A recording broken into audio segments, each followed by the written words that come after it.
Welcome to the MSDW Podcast. I'm Jason Gumpert, editor at msdynamicsworld.com. And on this episode, I talk with McKie and Iain Wicks of RocketCRM. They co-founded the company less than a year ago to deliver Dynamics 365 consulting services, but they both have years of experience with both CRM and education of various sorts.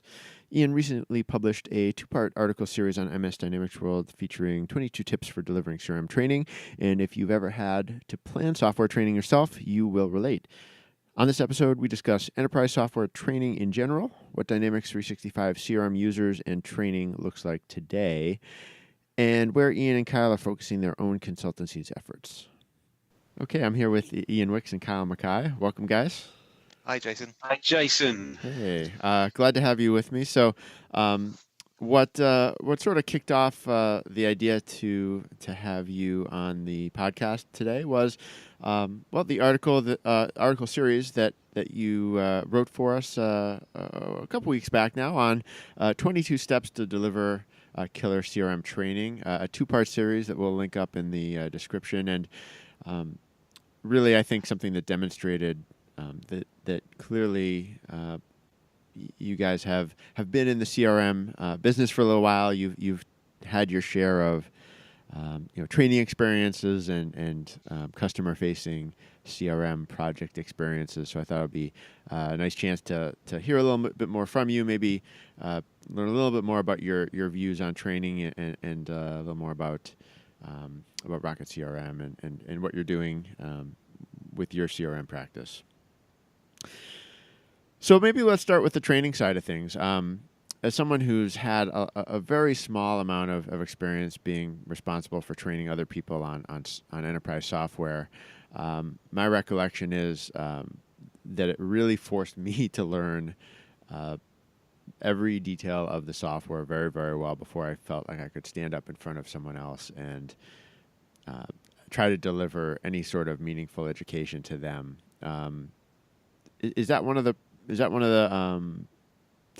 sort of offshoots or benefits of leading training?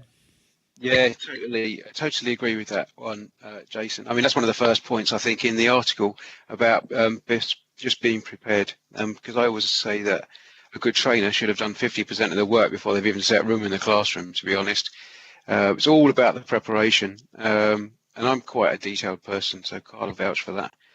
But yeah, go on, Carl. You wanted to say something? No, I was agreeing with you. Oh, right, okay. But I think you can't afford to come across as nervous in front of the trainees or the learners. So if you want to do a proper job, it's important to make sure you know exactly what's going to happen when someone clicks a button or saves a record. So you need to be able to sort of, where possible, predict those outcomes. So, being confident in your own ability, really, because if the learners pick up on your nervousness, that will spread to their perception of the product or the project that's being delivered. And so they can then start to have doubts about whether that product or project is any good or not. And that's really important, because the minute they start to have doubts is when they start to look for things that aren't right. Yeah, when you talk about training in the context of enterprise software, I mean, it's not just training on it.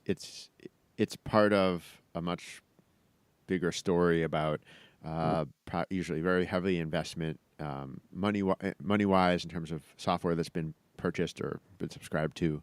A lot of employees whose time is being taken, and someone's come to that decision that we should invest in sitting these people down either virtually or in a classroom, hire someone who can train them, and then actually go through with it. So can you talk a little bit more about sort of what is there a typical lead up that you find when it comes to CRM training in particular? Is it usually hooked into part of a larger implementation project? Do you find it tends to be added sort of after go live?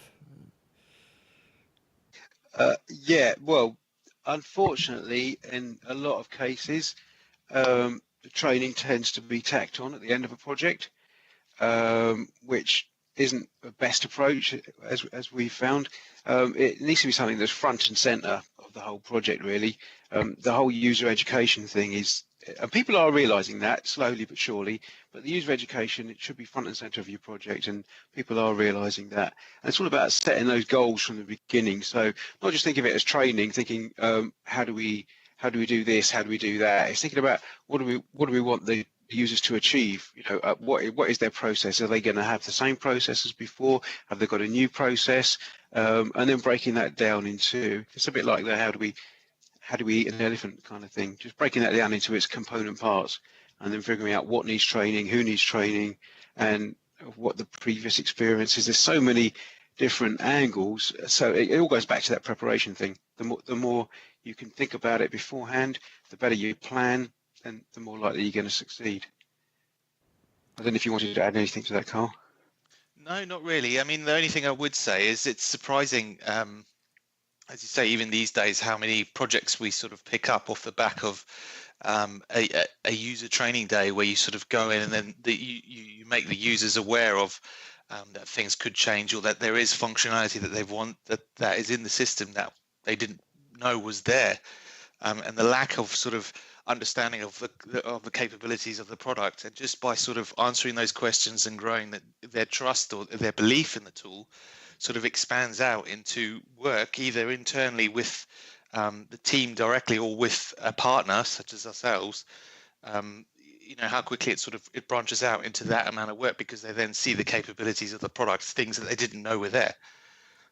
That's something that happens quite a lot as well. I wanted to look at, so if you haven't seen the articles yet, it's 22 sort of specific recommendations or steps. Some of them, I first read them and thought, okay, well that makes sense. It's pretty standard training. But I think even those, like for example, I'm just sort of looking through them here. Removing distractions. I mean, that's the kind of thing that can railroad. It can throw off a whole day if you haven't accounted for that. It seems sensible, but. Yeah, exactly. It's a simple thing, but it's one of those things that's overlooked. So that whole list is a lot of simple things that are often overlooked, really. And sometimes it's just a simple case of creating some ground rules at the beginning of the session, saying, can we just not have any conversations or side conversations or whatever, and just asking the learners before they come into the session, can you just make sure your colleagues know you're in training? So it's best not to disturb you. It could be simple things like that. But I remember doing training a company where they had the entire sales force in the session. I mean, that was a challenge in itself, but I was about 20 or so photocopier salesmen, and they were men, in a hot, sweaty boardroom, and there was no windows, but it was made slightly easier because the sales manager, who's the boss of all these guys, stood at the doorway with a basket for all the mobile phones to be handed in on the way into the session. So just by doing that one simple thing, we managed to take a major distraction out of the way, because the salespeople and their mobile phones are kind of pretty much attached. Could be. That was one of the other, well, maybe a related point that I wanted to ask you about, because I thought this one was a little less obvious, but it certainly makes sense. Getting senior stakeholders to actually be at the event, at least at the beginning of it, at the beginning of the day, and stand up and actually sort of vouch for the importance of it, if I understood the recommendation correctly. Yeah, totally right. If you can get the most senior person on that project in at the start of a training session, if it's a small enough company, or if it's a larger company, I did one for a larger company that had about 20 or 30 training sessions, and we couldn't obviously get the CEO in for every session, so they got him to record a video message about the CRM system, about the reasons that were there but driving the need for the change. And more importantly, in the video, he was telling everybody that they were all going to be each held accountable for the KPIs in the new system as well. So the video was played at the start of each session. It just really adds some gravitas, really, to the reasons for those guys being at the session. One thing that struck me as maybe interesting in the context of Dynamics 365 specifically, especially as the product evolves, was the idea of putting the training into a sort of a process context. And I'm actually looking for the exact step, but that was sort of the idea. One of the ideas was sort of putting it in context of process. Can you talk a little bit more about that and maybe how it relates directly to if you're training people on the sales app for Dynamics 365, for example, what that might look like? Yeah, I mean, it's another simple one, really, Jason. It's just about making the training a process, taking a process-based approach, really. So training people on what they need to know to do their jobs, really. There's no point in training someone in the finance department how to create a lead and convert that into an opportunity, but I'll caveat that with a usually, because that's always the case. But if you train someone on based on their processes only, then the sessions could be much more focused. You can use case studies, and ideally, if you're only showing one way to do things as well. So if you've got a phone call to make as part of the training session, there's no point in showing everybody 5 different ways to make a phone call. You can just try and stick to the process and say, right, here's a phone call here, and this is how we do it. So it's one way to do it, even though we know there's lots of other ways. That just and sometimes you find trainers feel like they've got to show everybody all the different ways that there are to do things because they've got to show that they're knowledgeable. They feel that. But it doesn't really help the situation or the session. So yeah, stick to the process, and if you can have a process maybe on a Visio or something available to everybody, so that people can follow it along, it really just sort of helps the flow of the whole session. Yeah, you would hope that processes have been defined as part of other phases of an implementation or the rollout of a solution, right? Or is that too? Is that Well, too if we've been rosy? involved in the project, yeah, totally, we would hope that. Well, let's talk maybe a little more about the Dynamics 365 products or the the collection of applications as it's now kind of considered. So how has training and maybe implementation or planning for these kinds of solutions changed in your view in the last year or two as the product has evolved? Is implementation significantly different now than say it would have been a year ago? And maybe has training has your approach to training changed? And we should add, you guys do more than just training. You certainly deliver a lot of training, but in your business at RocketCRM, you are also doing services and implementation and consulting on solutions, right? Yeah, that's correct. That's right. Just to answer your question about the changes, I think the biggest change has probably been the licensing change. And what it's kind of forced us to do is sort of to consider the licensing up front, which actually helps with some of the identifying some of the areas where the training requirements are as well. So they do go hand in hand a little bit. So for example, obviously identifying who needs service app licenses versus sales app and plans and stuff. And you kind of start to see the groups of the users right up front pretty much from day one when you start having those discussions with the client. As a trainer, I guess you've got to keep yourself updated with everything that's changing because it's constantly changing at the moment. There's so much to learn, so many new features. A lot of them you only just discover as you go through because they're not really documented. So keeping yourself constantly updated as well. But in terms of overall, training is training. So these 22 points that we put together would have been just as relevant probably 10, 20 years ago when I started with Goldmine as they are now, to be honest. Yeah, certainly. A lot of them do feel pretty universal. Like I said, they rang true to some of the things I in my past work years ago had to call on to try to not ruin a day of training myself. Sorry, we wanted to make the list generic as well. It's not just based about Dynamics. It's CRM or kind of any software, really, I guess.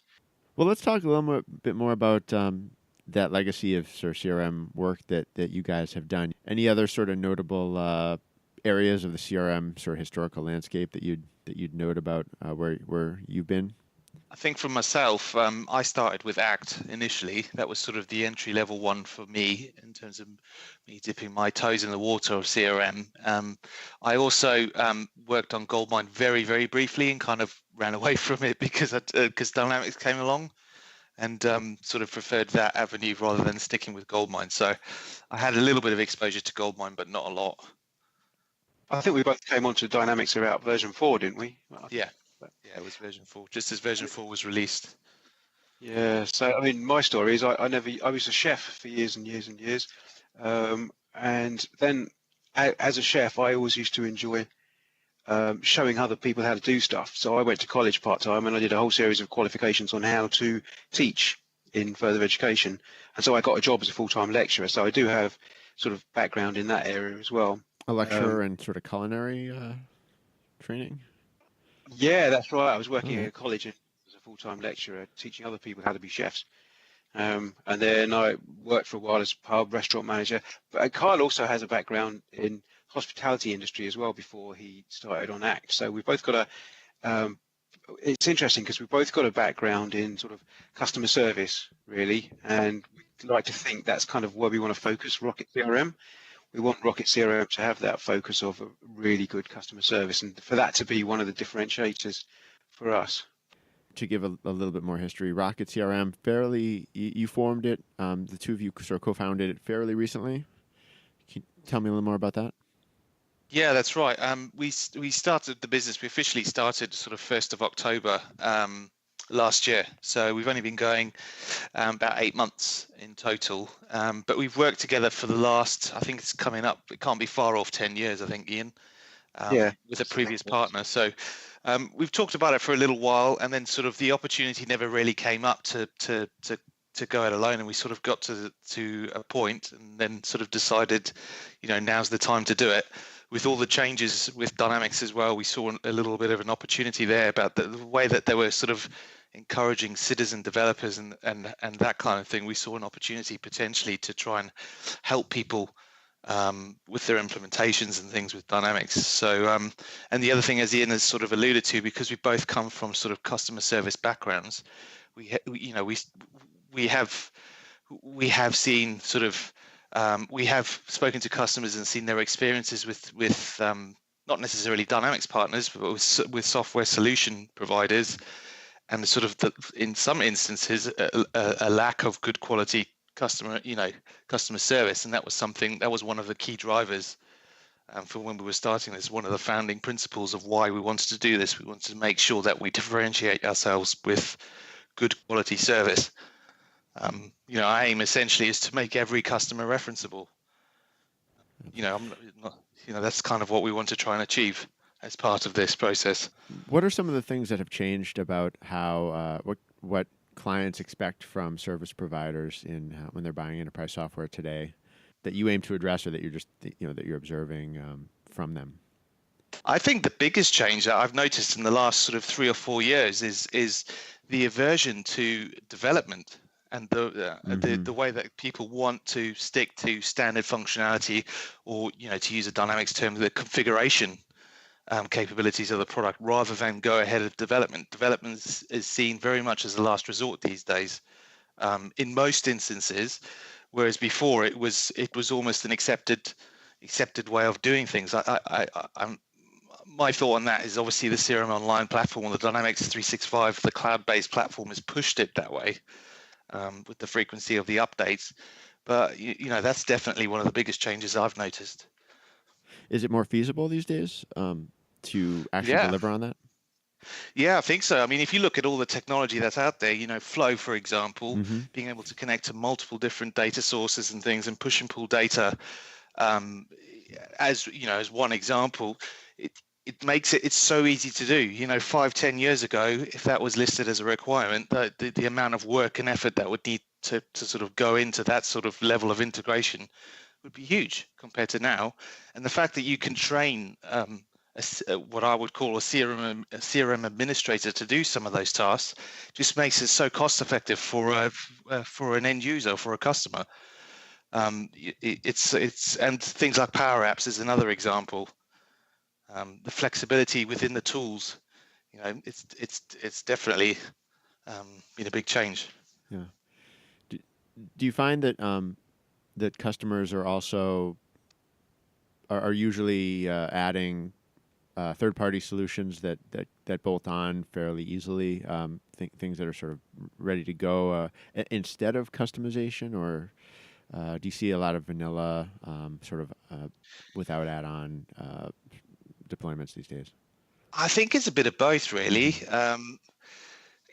I think it comes down to the experience of the consultants as well. So I think if the consultancy has experience of working with that third-party solution, knows the pros and cons fully, then that gives the customer the confidence to go with something like that. But if there's a third-party solution that's just been found, Right.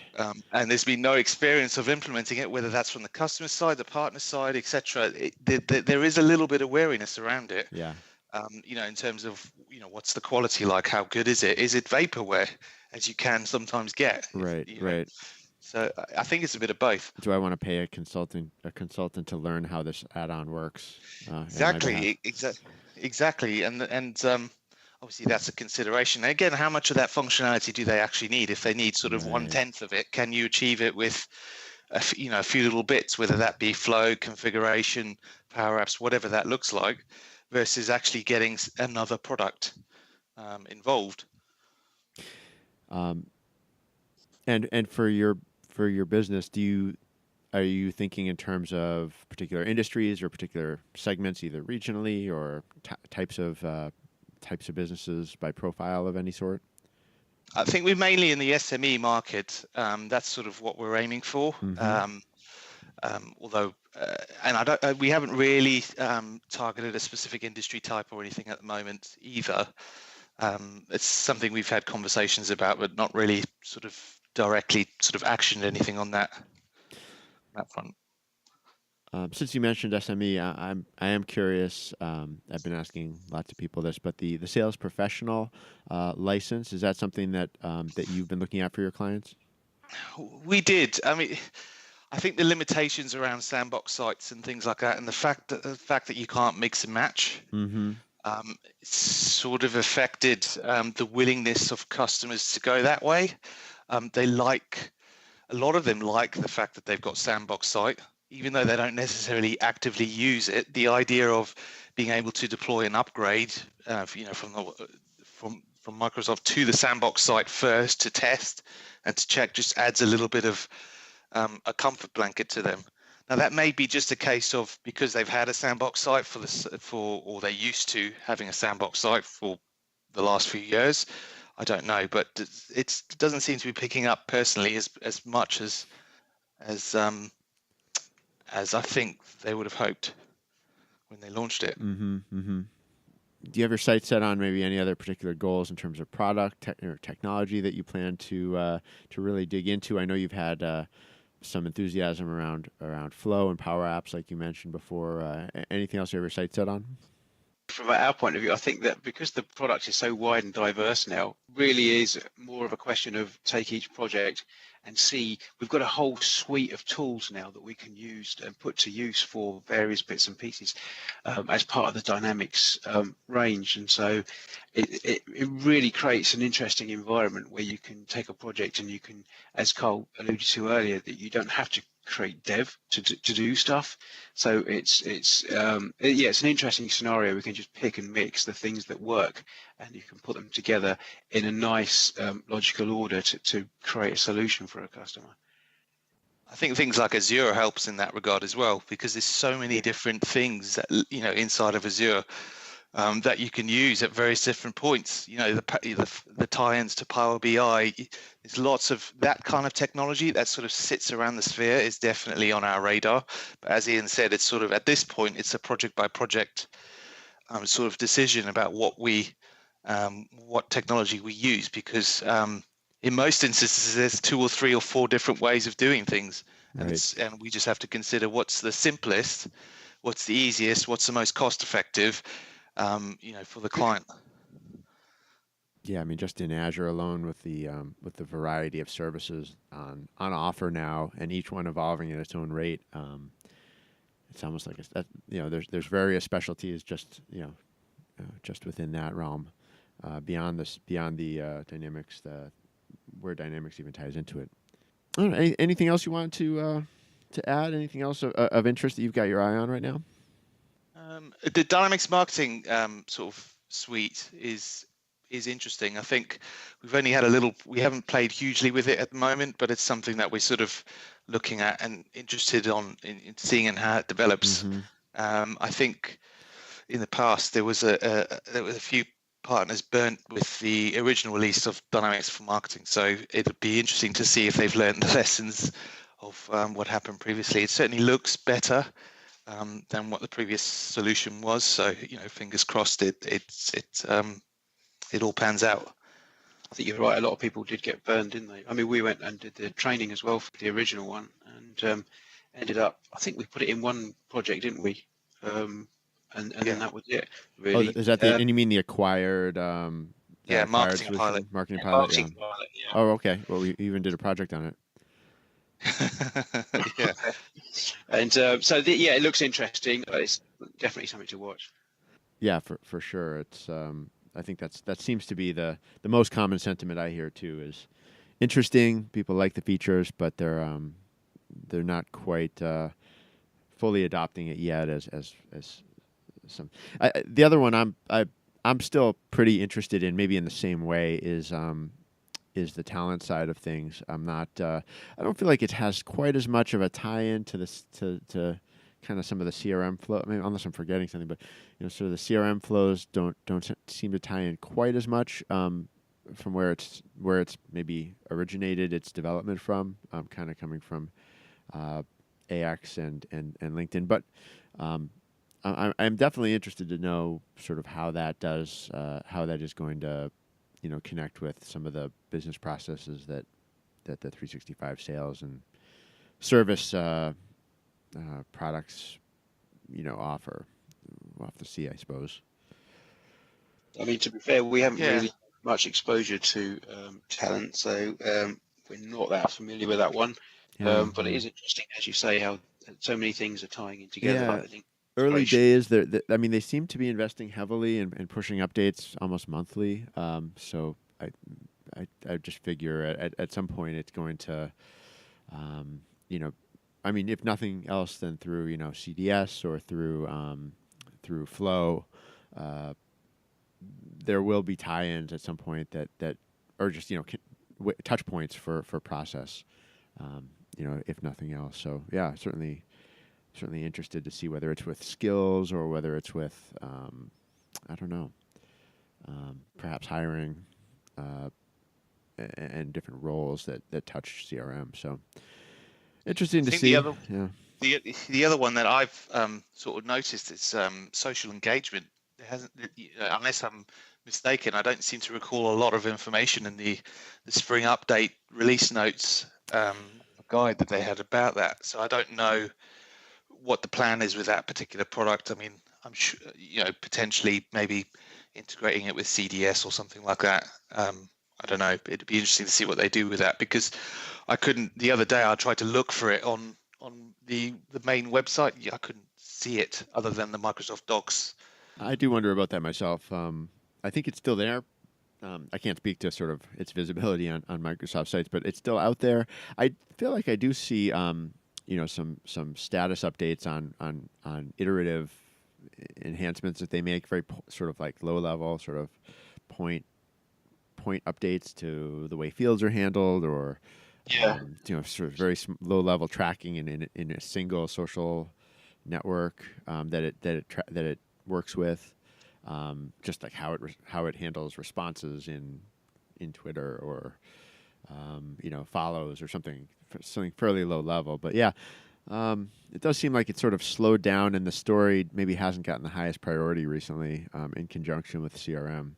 It's a product that's, I don't know, I think it still has a lot of relevancy when you compare it to what some of Microsoft's partners do that also do social engagement type of social intelligence and social engagement type of tools. But yeah, it's certainly something to watch. I would agree in terms of how healthy the product is and Microsoft's investment in it.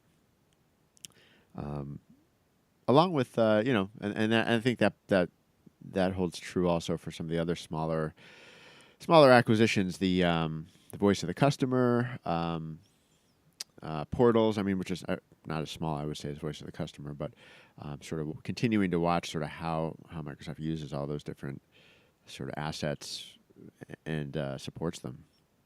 Yeah, just take that back to training for a second. There's so many opportunities out there for people who are trainers. There's so many products now to learn to train on. So there's a lot of opportunity.